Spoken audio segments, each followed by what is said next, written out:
Hello friends, good morning. कृषि विज्ञान class में आप सभी का स्वागत है। कल तक की वीडियो में क्लासिफिकेशन ऑफ हर्बिसाइड पढ़ रहे थे, जो कंप्लीट हो गया था। उसके बाद में शाकनाशियों का जो प्रयोग करते हैं वो कौन से समय करते हैं, इसके बारे में अपने कल की वीडियो में चर्चा की। ये 4 प्रकार के मेथड मैंने आप बताए थे कि 4 तरीके से अपन किसका प्रयोग कर सकते हैं, रसायनों का प्रयोग कर सकते हैं। पहला प्रयोग तो कब, बुआई से पहले। दूसरा प्रयोग कब, बुआई के तुरंत बाद व अंकुरण से पहले। तीसरा प्रयोग अंकुरण होने के बाद। और चौथा प्रयोग होता है लेबाई प्रयोग। ये 4 प्रयोग अपन ने कल पढ़ लिए। मैंने ये बताया था लेबाई प्रयोग किसे कहते हैं। मैं आपसे पूछूं लेबाई प्रयोग किसे कहते हैं बेटाओ, तो ध्यान रखना लेबाई प्रयोग उसे कहते हैं यानी जब अपन फसल में अंतिम निराई गुड़ाई करते हैं। अंतिम निराई गुड़ाई होने के बाद या करने के बाद जब अपन हर्बिसाइड का प्रयोग करते हैं तो उसे क्या कहते हैं, लेबाई प्रयोग कहते हैं। क्या कहते हैं बेटाओ, लेबाई प्रयोग कहते हैं। उसके बाद में अपन ने पढ़ना स्टार्ट किया था रासायनिक विधि से खरपतवार नियंत्रण के लाभ। पहला लाभ पढ़ा दिया था मैंने। पहला लाभ क्या था, यानी जिन क्षेत्रों में लगातार बारिश होती है वहाँ निराई गुड़ाई कर पाना संभव नहीं होता है, उस स्थिति में अपन क्या करते हैं बेटा, रसायनों का प्रयोग करते हैं। दूसरी बात मैंने दूसरा लाभ पढ़ाया था कि जिसमें भौतिक और जो यांत्रिक विधि होती है उससे अपन खरपतवारों का नियंत्रण तभी कर पाएंगे जब क्या नाम से 3 से 4 पत्ती की हो जाएंगे, तब तक हमारी फसल को क्या हो जाएगा, खरपतवारों से नुकसान हो जाता है। इसलिए इस स्थिति में अपन किसका प्रयोग कर सकते हैं, रसायनों का प्रयोग कर सकते हैं। आज अपन तीसरा लाभ पढ़ेंगे। इसका तीसरा लाभ क्या होता है, तीसरा लाभ ये होता है कि जो नकलची खरपतवार होते हैं जैसे गेहूं में गेहूंसा और धान में जो सांवा होता है, इसकी पहचान कब होती है, जब बीज आ जाते हैं तभी पहचान होती है, उससे पहले कोई पहचान नहीं होती। उस स्थिति में अपन क्या करेंगे कि इन खरपतवारों को अपन बहुत ही यांत्रिक विधि से नष्ट नहीं कर सकते। ऐसी स्थिति में हम किसका प्रयोग करेंगे, रसायनों का प्रयोग करते हैं। तीसरा लाभ देखो बेटा, फसलों में पाए जाने वाले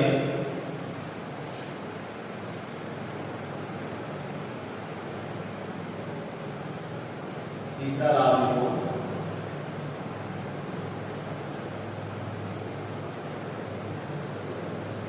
फसलों में पाए जाने वाले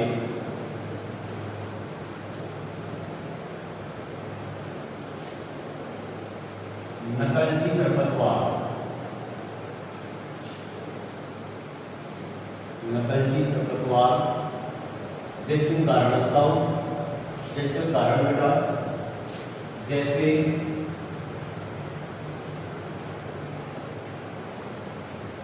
गेहूं में गेहूंसा, जैसे गेहूं में गेहूंसा, धान में सांवा, जैसे गेहूं में गेहूंसा,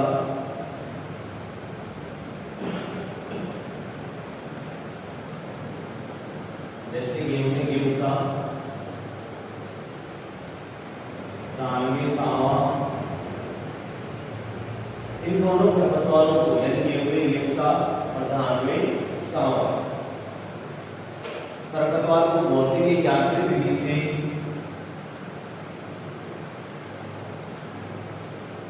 खरपतवार को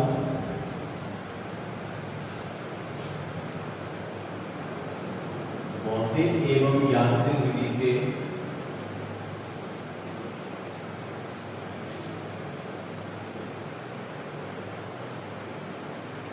निकाल पाना संभव नहीं होता है, निकाल पाना संभव नहीं होता है।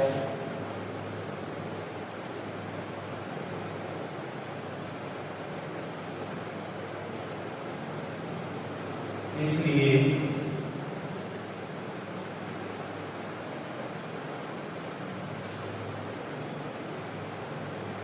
रसायनों का प्रयोग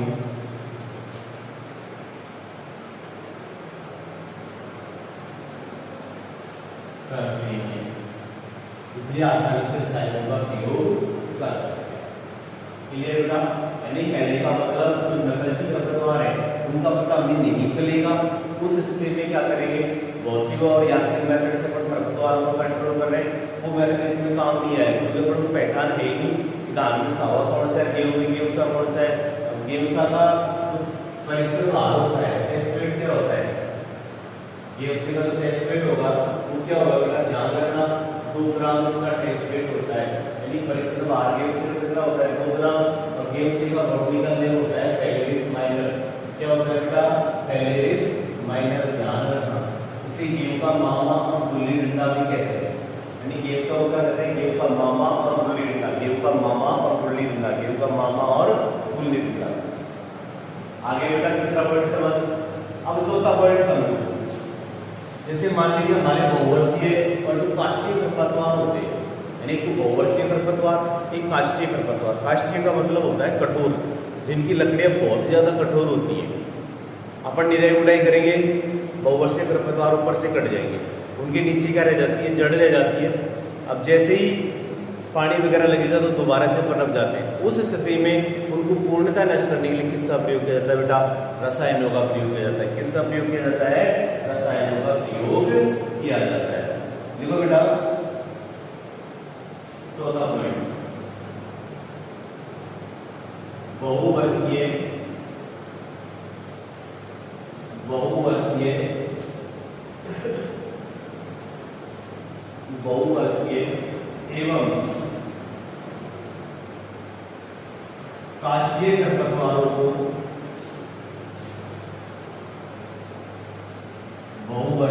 एवं काष्ठीय खरपतवारों को नष्ट करने के लिए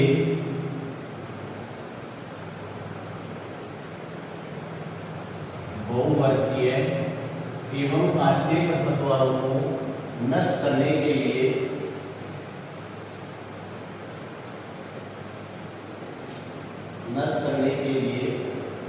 शाकनाशियों का प्रयोग किया जाता है। शाकनाशियों का प्रयोग किया जाता है, यानी कहने का मतलब यदि अपन इसमें निराई गुड़ाई करेंगे तो निराई गुड़ाई से क्या होगा बेटा, जैसे मान लीजिए मोथा होता है, मोथा क्या है, बहुवर्षीय खरपतवार है। अब मोथे को अपन जमीन, जैसे ये मोथा है, जमीन की रस्सी कट जाएगा, अब इससे क्या हो जाएगी, जो ट्यूबर होता है, इसका जो ट्यूबर होता है, इसका जो तल होता है वो क्या रहेगा, जमीन में रह जाएगा, दोबारा से नया पौधा तैयार हो जाएगा। यदि अपन इसमें रसायनों का प्रयोग कर देंगे तो ये क्या होता है, पूर्णतः क्या हो जाता है बेटा, नष्ट हो जाता है। हो गए 2 पॉइंट। 5वां पॉइंट होगा, अब छठा पॉइंट ये होता है कि कहने का मतलब इसमें श्रमिकों की क्या होती है, बहुत कम आवश्यकता होती है। अब श्रमिकों की बहुत कम आवश्यकता कैसी होगी, जैसे मान लीजिए फिलहाल अपन बाजरे की निराई गुड़ाई चल रही है बेटा, निराई गुड़ाई। अब एक बीघे का खेत मान लो, अब 1 बीघे खेत को निराने के लिए कम से कम कितने श्रमिकों की आवश्यकता होगी, 4 श्रमिकों की आवश्यकता होगी। रेट कितनी चल रही है बेटा, 4×12 रुपये हो गए। दूसरी बात, यदि अपन इसमें दवाई का स्प्रे करेंगे, रसायनों का प्रयोग करेंगे तो 200-300 रुपए की दवाई आएगी, 200-300 रुपए का मजदूर आएगा। कहने का मतलब आधी रेट में, आधे ही मूल्य में क्या हो जाएगा, काम हो जाएगा। पहले ये चीज का ध्यान रखना। 5वां पॉइंट लिख रहे बेटा, इसमें श्रमिकों की बहुत कम आवश्यकता पड़ती है। 5वां पॉइंट होगा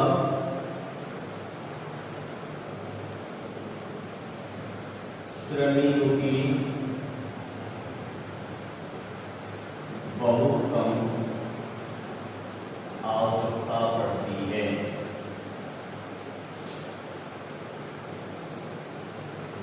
ठीक है बेटा, यानी कहने का मतलब यदि आप निराई गुड़ाई से, यानी भौतिक और यांत्रिक विधि से खरपतवार को कंट्रोल करोगे तो किसी बात में श्रमिकों की अधिक आवश्यकता होगी।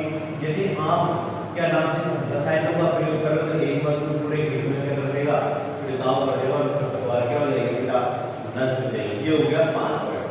छठा पॉइंट क्या होगा, छठा लाभ क्या होगा, जो असमतल खेत होते हैं, यानी जिनका समान रूप से सपाट नहीं होते, सीधे नहीं होते, कहने का मतलब समतल नहीं होते। कहने का मतलब असमतल का मतलब होता है ऊंचे नीचे खेत होते हैं, इनमें निराई गुड़ाई कर पाना संभव नहीं है। ऐसे स्थिति में किसका प्रयोग कर सकते हैं अपन, रसायनों का प्रयोग कर सकते हैं, लाभप्रद रहता है।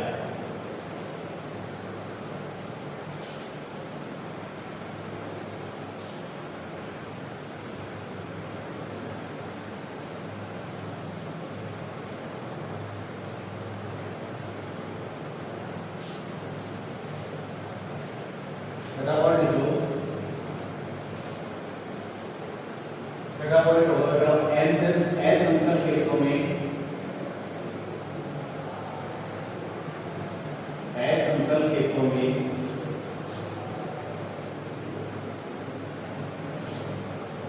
असमतल खेतों में रासायनिक विधि से असमतल खेतों में रासायनिक विधि से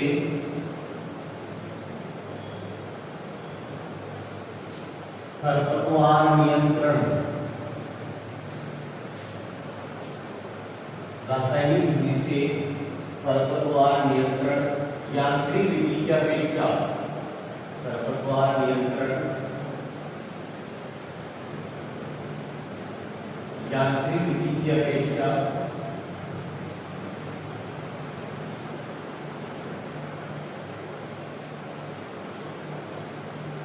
यांत्रिक विधि की अपेक्षा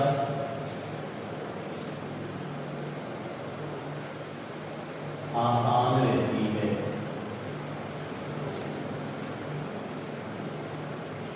अरे ढलानवाला से तो उसमें मजबूत की हथेड़े का मतलब निरंतर प्रॉपर नहीं हो सकते और आप रसायन का प्रयोग उसमें आसानी से प्रयोग कर सकते हैं। लास्ट पॉइंट पढ़ेंगे सातवां। अब सातवां पॉइंट क्या है बेटा? सातवां पॉइंट ये होगा बेटा कि जिन क्षेत्रों के अंदर जैसे मान लीजिए हमारे ऐसे खेत हैं, ऐसे क्षेत्र हैं जहाँ पे मृदा कटाव अधिक होता है, यदि अपन उसकी निराई गुड़ाई करेंगे तो हमें नुकसान होगा। जैसे मान लीजिए कोई ऐसा कोई क्षेत्र है जहाँ पे निराई गुड़ाई ज़्यादा मतलब मृदा कटाव ज़्यादा हो रहा है, मृदा क्षरण ज़्यादा हो रहा है, उसमें अपन निराई गुड़ाई कर देंगे, बारिश होगी तो मिट्टी एक स्थान से बह के कहाँ चली जाएगी, दूसरे स्थान में चलेगी। उस स्थिति में उसको रोकने के लिए अपन किसका प्रयोग करना चाहिए? रसायनों का प्रयोग करना चाहिए। किसका प्रयोग करना चाहिए बेटा? रसायनों का प्रयोग करना चाहिए।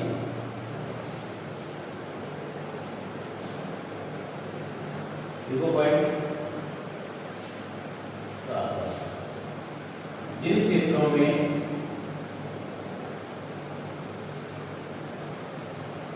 मृदा क्षरण अधिक होता है, जिन क्षेत्रों में मृदा क्षरण अधिक होता है वहां रासायनिक विधि से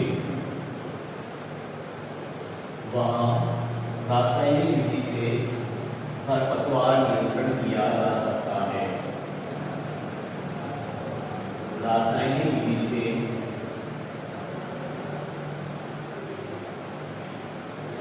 खरपतवार नियंत्रण करना, खरपतवार नियंत्रण करना लाभप्रद रहता है।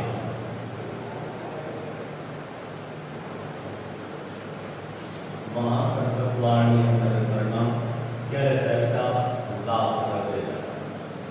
बताओ क्या समस्या? ये क्या हो गए? रासायनिक विधियों के लाभ हो गए कि यांत्रिक विधियों की तुलना में क्या क्या लाभ है? पहला लाभ, जिन क्षेत्रों में लगातार बारिश हो रही है उन क्षेत्रों में निराई गुड़ाई नहीं कर सकते, रसायनों का प्रयोग आसानी से कर सकते हैं। दूसरा लाभ क्या था? दूसरा लाभ ये था कि भौतिक और जो यांत्रिक विधि है उनमें खरपतवार नियंत्रण तभी संभव होता है जब खरपतवार और फसल की चार पत्ती की हो जाती है, तभी संभव होता है, लेकिन रसायनों के प्रयोग में अपन आसानी से पहले भी कर सकते हैं। तीसरा लाभ क्या होता है? जहाँ पर मृदा का कटाव हो रहा है, जिन क्षेत्रों में मृदा कटाव होता है उस स्थिति में किसका प्रयोग करना चाहिए? लाभप्रद रहता है, रसायनों। श्रमिकों की इसमें क्या होती है? बहुत कम आवश्यकता पड़ती है और ओवरसे खाद्य खरपतवारों को रसायनों से आसानी से नष्ट किया जा सकता है। ये सारे क्या है? रासायनिक विधि से खरपतवार नियंत्रण के लाभ। अब पढ़ेंगे रासायनिक विधियों की सीमाएं। रासायनिक विधियों की क्या सीमाएं?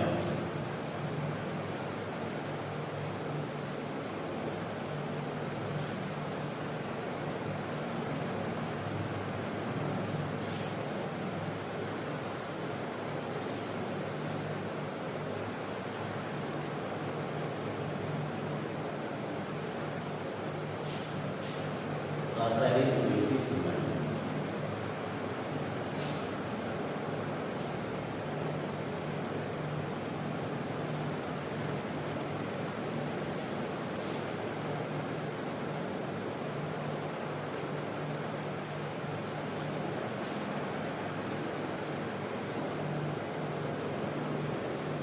रासायनिक विधियों की सीमा, यानी रासायनिक क्या विधियों की क्या सीमा है और क्या सीमा नहीं, इसके बारे में हम क्या करेंगे, अध्ययन करेंगे। अब पहली सीमा तो यही है, जो हमारा किसान होता है उसको शाकनाशी रसायनों के बारे में पूर्ण ज्ञान नहीं होता है। यानी पहली सीमा तो यही है कि किसानों को शाकनाशी रसायनों के संबंध के बारे में पूर्ण तकनीकी ज्ञान का होना अति आवश्यक है।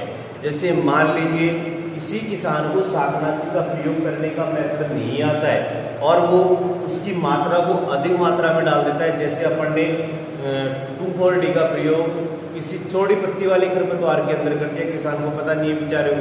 अब तुम जानते हो तकनीकी ज्ञान किसानों को स्वाभाविक सी बात है नहीं होता है। उस स्थिति में क्या होता है कि हमारी फसल को क्या हो सकती है, किसान को आर्थिक हानि उठानी पड़ सकती है। पहली सीमा तो यही है, यानी कहने का मतलब तकनीकी ज्ञान का होना बहुत ही जरूरी है। यदि किसान को तकनीकी ज्ञान नहीं है तो रसायनों का प्रयोग नहीं कर सकता। पहला देखो, किसानों को शाकनाशी रसायनों का प्रभाव, शाकनाशी रसायनों का प्रभाव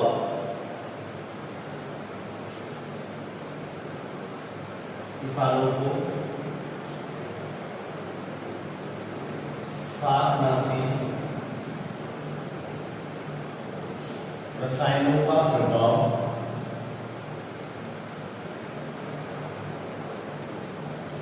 व उनको प्रयोग करने की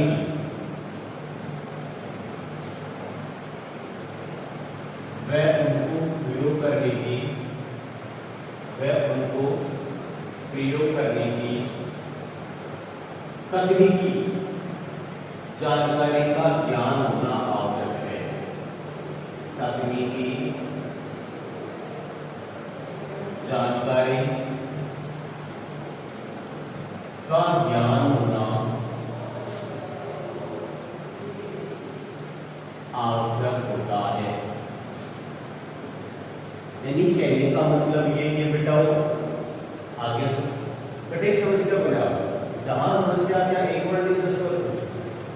पहला वर्ड पढ़ाया पढ़ने, यानी कहने का मतलब जिन रसायनों का प्रयोग कर रहे हैं रसायनों का क्या इफेक्ट होता है, इसके बारे में उस तकनीकी ज्ञान के बारे में किसान को क्या होनी चाहिए, पूर्ण जानकारी होनी चाहिए। यदि रसायनों का कैसे वो प्रयोग करते हैं, इसका क्या रिजल्ट आता है, इसके बारे में क्या होना चाहिए, किसान को पूर्ण ज्ञान होना चाहिए, उसकी तकनीकी के बारे में ज्ञान होना चाहिए। दूसरी समस्या क्या आएगी, दूसरी सीमा क्या होती है, यानी जो अपन मिश्रित फसल होते हैं, जैसे मिश्रित फसल मान लीजिए कि गेहूं सरसों होती है, अरे गेहूं और सरसों की बुआई कर दी। अब मिश्रित फसल में खरपतवारों का नियंत्रण कर पाना क्या होता है, असंभव होता है। क्या होता है बेटा, असंभव होता है। खरपतवारों का नियंत्रण कर पाना असंभव होता है। अब क्यों होता है, क्योंकि गेहूं तो क्या हो गया बेटा, सक्रिय पत्ती वाला खरपतवार हो गया, सक्रिय पत्ती वाली फसल होगी। लेकिन क्या होगा, सरसों क्या चौड़ी पत्ती वाली है, तो चौड़ी पत्ती का उसमें खरपतवार भी उगता है पतवा, तो उसके साथ साथ से क्या नष्ट हो जाएगा, हमारी सरसों की फसल भी क्या हो जाएगी बेटा, वो नष्ट हो जाएगी। दूसरी बात आई है,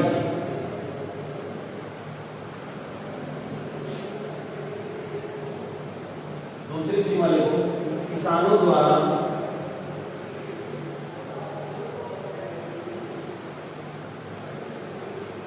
मिश्रित फसल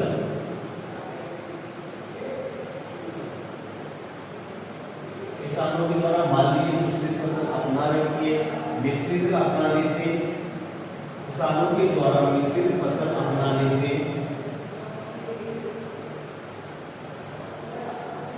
बाधा उत्पन्न होती है, बाधा उत्पन्न होती है। ठीक है, यानी किसानों के द्वारा मिश्रित फसल अपनाने में क्या होती है बेटा, बाधा उत्पन्न होती है। क्या उत्पन्न होती है, बाधा उत्पन्न होती है। अब तीसरा लाभ क्या पड़ेगा, तीसरी सीमा क्या है,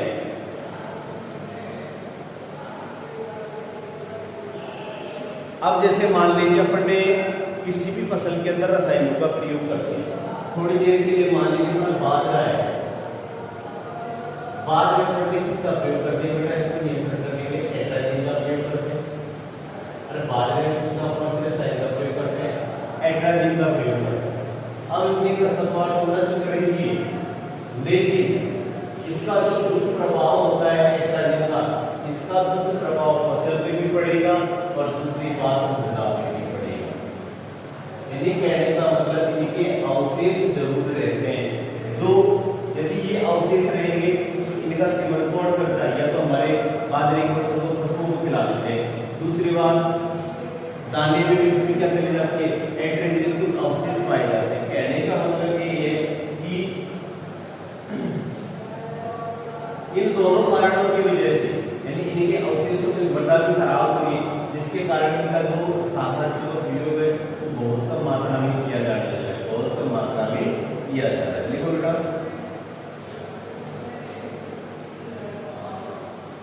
तीसरा पॉइंट देखिए,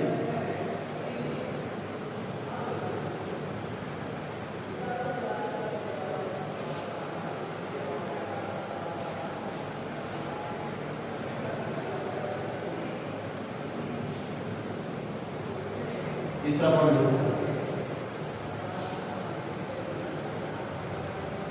मृदा एवं फसलों पर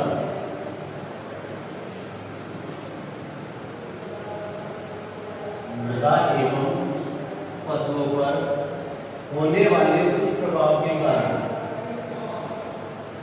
मृदा एवं फसलों पर होने वाले दुष्प्रभाव के कारण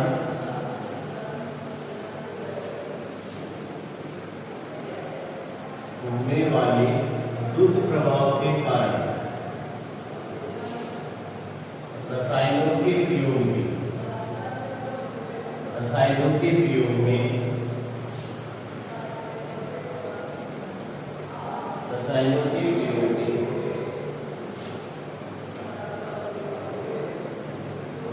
कमी आ रही है। रसायनों के प्रयोग में क्या आ रही है, कमी आ रही है। ठीक है। तीसरी सीमा ये हो गई कि एक तो मृदा पर, एक फसल पे इनका दुष्प्रभाव है, यानी इनके अवशेष बचते हैं, जिसके कारण रसायनों का प्रयोग बहुत कम किया जा रहा है। चौथा पॉइंट पढ़ेंगे, चौथा पॉइंट को होगी, चौथा पॉइंट ये का ध्यान रखना, हमारे देश की जनसंख्या कितनी है, 125 करोड़। अब क्या होता है कि जितनी जनसंख्या बढ़ेगी, मृदा तो क्या है, सीमित है। अरे हमारा जो भूमि है, जो क्षेत्रफल है, वो तो क्या है, सीमित है। अभी मान लीजिए हमारे राजस्थान का क्षेत्रफल 3,42,239 वर्ग किलोमीटर है। अरे ये थोड़ी की जनता बढ़ेगी तो ये भी बढ़ेगा, क्षेत्रफल बढ़ेगा, नहीं बढ़ेगा। यानी कहने का मतलब जो किसान होते हैं उनके जोतों का आकार छोटा हो जा रहा है। यानी कहने का मतलब एक किसान है, एक किसान के पास मान लीजिए 4 बेटे हैं, पहले 4 बेटे 5 बेटे हुआ करते थे। 4 बीघा जमीन है, 4 ही बेटे हैं, कितनी रहेगी, 1 बीघा जमीन रहेगी। अब उन बेटों के भी क्या हो गए, 2-2 बेटे रहे, 2-2 बेटे हो गए, तो कर देंगे कितनी होगी, आधा बीघा हो गई। अब एक बात बताओ, उसमें रसायनों का प्रयोग करेंगे या नहीं करेंगे? यानी कहने का मतलब खेतों का आकार इतना छोटा हो गया कि जो घर के आदमी होते हैं उसमें निराई गुड़ाई करके खरपतवार निकाल लेते हैं। कहने का मतलब खेतों का आकार छोटा होने के कारण रसायनों का प्रयोग बहुत कम किया जा रहा है। अरे कारण यही हो गया, घर पे क्या पड़े, ढाले पड़े, तो छोटा सा खेत मिला लेते आराम से, कोई समस्या नहीं आती। रसायनों का क्यों प्रयोग करेंगे, क्यों पैसे खर्च करेंगे? मान लीजिए मार्केट में ये तो है नहीं, क्या नाम से आधा बीघे कोई दवाई मिलेगी, वहाँ तो क्या है कि 3-4 बीघे की एक साथ दवाई मिलती है, पैकिंग इतनी बड़ी आती है, तो उसको बाद में क्या हो तो वेस्टेज जाएगी। इसलिए क्या करते हैं, और घर के सदस्य भी तो क्या पड़े, अरे वो भी तो थाले पड़े, उनका मनोरंजन भी हो जाता है, दूसरी बात खेती की निराई गुड़ाई भी हो जाती है।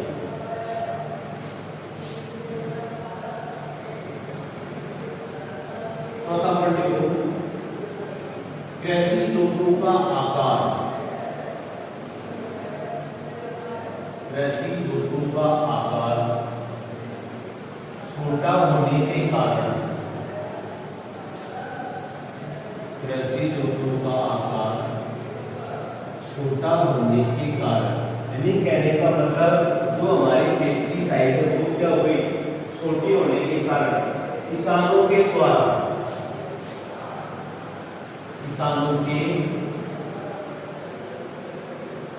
घर के श्रमिकों के द्वारा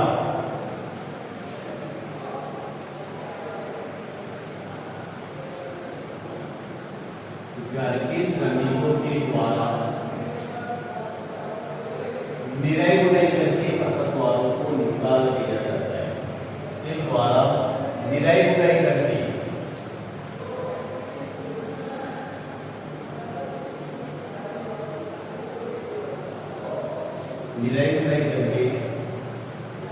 खरपतवारों का नियंत्रण किया जाता है। खरपतवारों का नियंत्रण किया जाता है।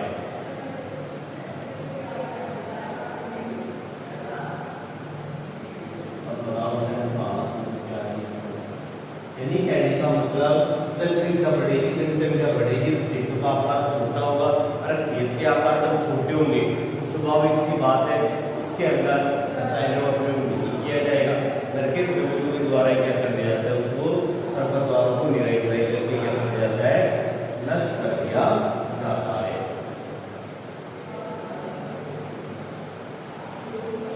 लास्ट पॉइंट 5वां,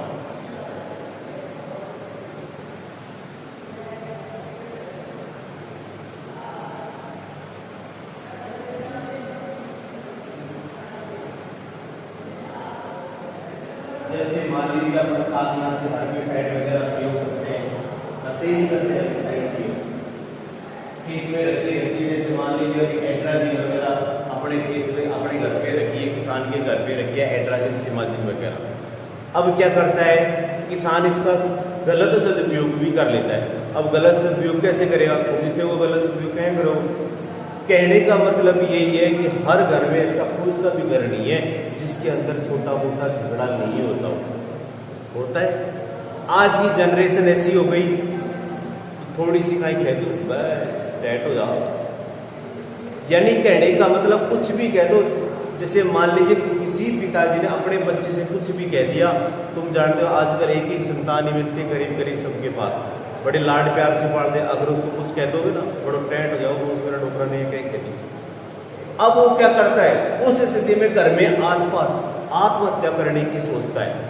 तो आत्महत्या करने के लिए सामान्य क्या पड़ा है, एट्राजिन पड़ा है, सिमाजिन पड़ा है, फ्लूग्लोइन पड़ा है, बेसारिन पड़ा है, एंड्रिन वगैरह भी पड़ी रहती है, कीटनाशी वगैरह भी पड़े रहते हैं। उनका क्या कर लेते हैं, वो सेवन कर लेते हैं। कहने का मतलब किसान इनका उपयोग गलत कामों के लिए भी करता है। ध्यान रखना, लास्ट पॉइंट मेरे समझाने का मतलब यही था।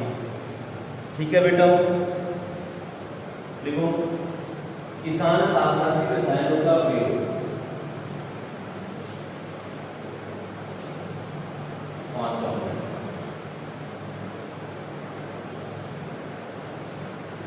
किसान शाकनाशी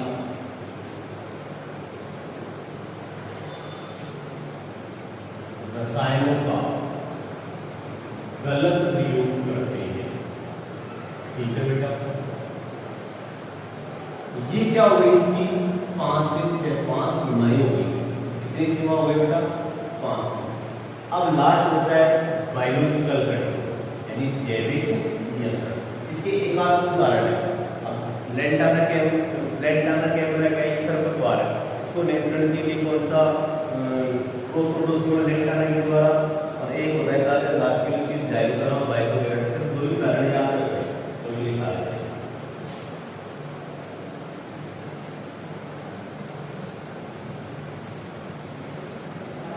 ये हो गया हमारा बेटा रासायनिक खरपतवार नियंत्रण का।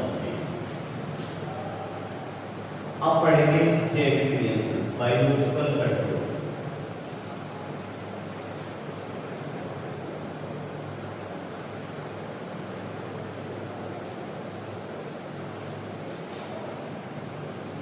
नाम से पता चल रहा है, नाम क्या है, जैविक नियंत्रण बेटा। जैव का मतलब होता है जीव, यानी कैडो के मतलब जीवों के द्वारा खरपतवार का नियंत्रण करना ही क्या कहलाता है, जैविक नियंत्रण कहलाता है। यानी जीवों के द्वारा ही खरपतवारों का कंट्रोल करना क्या कहलाता है बेटा? जैविक नियंत्रण कहलाता है। क्या कहलाता है? जैविक नियंत्रण कहलाता है। अब इसके बारे में एक उदाहरण है, जैसे लेंटाना कैमरा है। अभी लेंटाना कैमरा स्टार्टिंग में मैंने पहले भी बताया था, सजावट के रूप में आया और कहां से आया था? मेक्सिको से आया और कब लाया गया था? 1921 में लाया गया। लेकिन बाद में किसके रूप में हो गया? खरपतवार के रूप। इसके नियंत्रण के लिए प्रोसिडोसिमा लेंटाना, क्या बेटा? प्रोसिडोसिमा लेंटाना का किया जाता है, प्रयोग किया जाता है। देखो इसको थोड़ा सा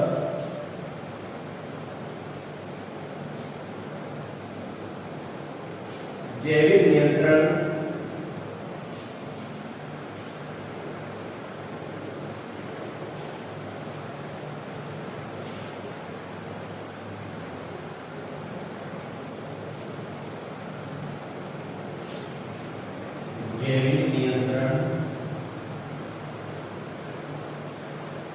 परजीवियों, परभक्षियों,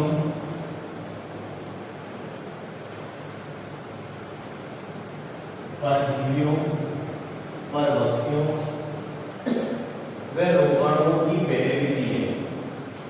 वह रोगाणुओं की वह विधि है, वह क्रिया है,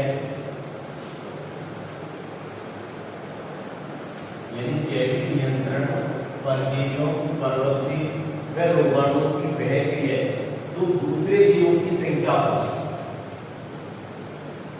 जो दूसरे जीवों की संख्या को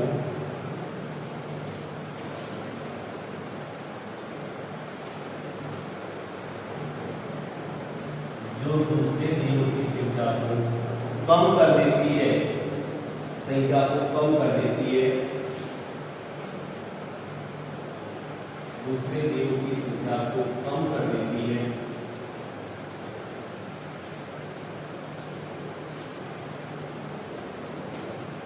जैविक नियंत्रण कहते हैं।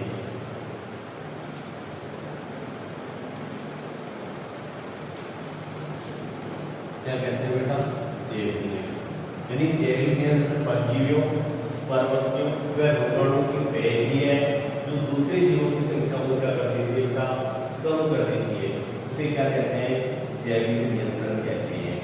जैसे लेंटाना कैमरा के नियंत्रण के लिए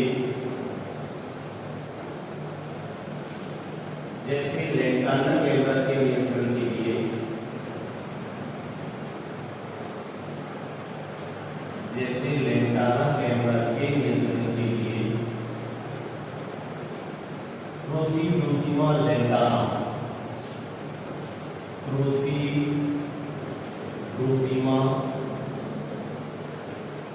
लेंटाना क्या बेटा? प्रोसिडोसिमा लेंटाना का प्रयोग किया गया।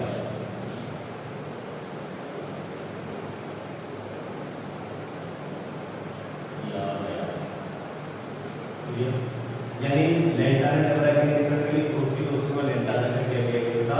प्रयोग किया गया। दूसरी बात, दूसरा उदाहरण है तो गाजर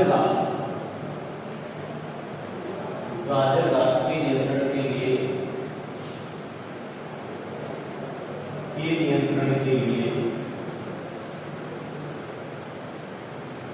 जाइकोग्रामा बाइकोलोरेटा, जाइकोग्रामा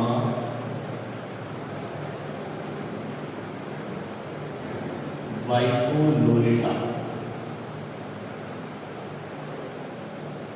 का प्रयोग किया गया। ये हो गया बेटा बायोलॉजिकल कंट्रोल, यानी जैविक नियंत्रण परजीवियों, परभक्षियों, रोगाणुओं की प्रक्रिया है जो दूसरे जीवों की संख्या को क्या कर देती हो? कम कर देती है। जैविक नियंत्रण कहलाता है। उदाहरण होता है लेंटाना कैमरा के नियंत्रण में प्रोसिडोसिमा लेंटाना का प्रयोग किया जाता है, जबकि गाजर घास के नियंत्रण के लिए जाइकोग्रामा बाइकोलोरेटा का प्रयोग किया जाता है। बहुत ही इंपॉर्टेंट उदाहरण, ध्यान रखना इस चीज को। यानी लेंटाना कैमरा के नियंत्रण के लिए प्रोसिडोसिमा लेंटाना और गाजर घास के नियंत्रण के लिए जाइकोग्रामा बाइकोलोरेटा का क्या किया जाता है? प्रयोग प्रयोग किया जाता है। चौथे चैप्टर की ये समाप्त। आज हमारा चौथा चैप्टर क्या हो गया बेटा, कंप्लीट हो गया, यानी की समाप्ति। समाप्त, चौथा लेसन कंप्लीट। अब 3 लेसन कंप्लीट हो गया हमारा, पहला, तीसरा और चौथा। पहला चैप्टर मृदा एवं उत्पाद सस्य, मृदा एवं उत्पादकता, दूसरा चैप्टर सिंचाई, और चौथा चैप्टर खरपतवार। 4 चैप्टर हमारे, सॉरी 3 चैप्टर हमारे क्या हो गए, कंप्लीट हो गए। अब अपन पढ़ेंगे 5वां लेसन स्टार्ट करेंगे। कौन सा लेसन स्टार्ट करेंगे बेटा, 5वां लेसन। 5वां लेसन अपन कल की वीडियो में 5वें लेसन के बारे में अपन कल चर्चा करेंगे। आज की वीडियो में पढ़ने चौथे चैप्टर के बारे में चर्चा की है। अब इनको एक चीज का ध्यान रखना, साथ के साथ अच्छी राइटिंग में नोट्स बनाने, या कोई भी बस वीडियो देखने बात ऐसे नहीं करना है। इनको आपको साथ साथ फेर कॉपी के अंदर उतारने, और साथ साथ आपको थोड़ी करके क्या करने, आपको याद करने। जहाँ आपको कोई समस्या आती है वहाँ आप फोन करके मुझसे कोई दिक्कत नहीं होगी, ये टॉपिक में समझ में आ रहा है या समझाओ, उसको हम दोबारा समझाएंगे, ऐसी कोई बात नहीं। लेकिन आप अध्ययन नहीं करोगे तो तुम्हें ही क्या होगा, नुकसान उठाना पड़ेगा। और अब की बार आप सोच रहे हो कि अपन प्रमोट हो जाएंगे, ऐसा कुछ भी नहीं होने वाला। ध्यान रखना, आपको एक बार हर बार कन्फर्म एग्जाम लगेगी, ये निश्चित है। क्योंकि सीबीएसई ने भी निश्चित कर दिया, चाहे कोरोना हो चाहे नहीं हो, उन्होंने भी एग्जाम का पैटर्न निश्चित कर दिया, एग्जाम तो होगी। इसलिए एग्जाम की बार कन्फर्म होगी, इसलिए आप साथ के साथ तैयारी करते जाओ। ये नहीं कि आप सो रहे हो मस्ती मार रहे हो, 2 साल तो वही मस्ती मारते हो, वही नहीं होगी। इसलिए साथ के साथ तैयारी करते हो। ठीक है, आज की वीडियो में इतनी चर्चा करेंगे।